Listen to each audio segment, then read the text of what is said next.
Good morning mga idol. So gabi mga idol, naggandak may guplan sita.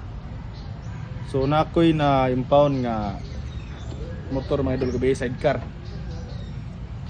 Ang unang ho sang gisita mga idol.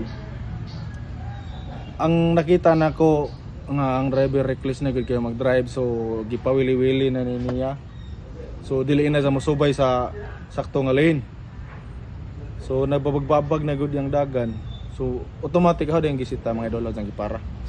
So nakita nako og ni-admit siya na hubog siya nakainom siya. So sakit sa akong dughan ug sa akong kabubuton nga ang motor nga gigamit og panginabuhian, gigamit og tinarong na impound. Pero wala tay choice kay isip pulis ug isip peacemaker sa syudad. Ako nang gibarugan og ahong gibuhat unsay sakto ug unsay para sa kayuhan ug sa safety sa driver ug sa uban nga mga driver. Mga idol, ako siyang gipangitaan og driver license, wala siya license. Wala siya gipakita nga UR ug CR sa motor. So kompleto yung violation. Wala side mirror.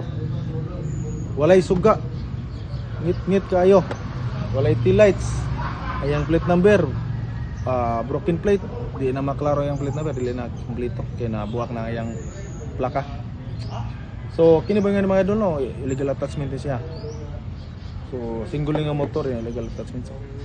Ang pinakadako do nga purpose or ang rason nga mga idol nga how jang gi-impound ang yang motor bisag mo ni yang gigamit panginabuhian is ang giununa ang safety niya ug ang safety sa uban nga mga driver kay hapit to dyan nakabangga mga idol, hapit ang bangga ng pick up. So ang atong kaluoy, atong ibutang sa saktong lugar, kitang tanan kamot maluoy.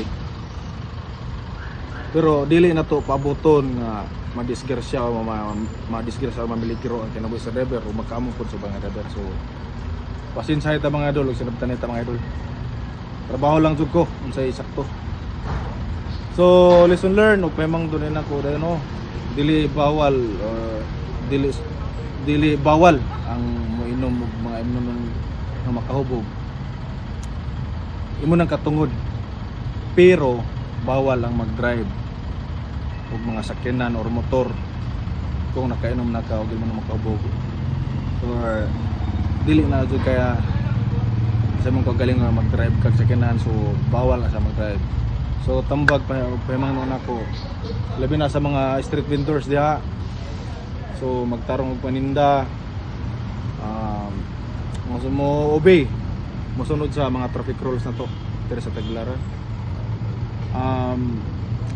Magtinda og tarong din bawal ang mag-drive sa sakyanan or motor nga kung hubog ka para sa safety sa mga kagalingon. So pasensya ta mga idol na sinabtan ta kung barog lang jud ko og nagtrabaho lang jud ko unsay sakto.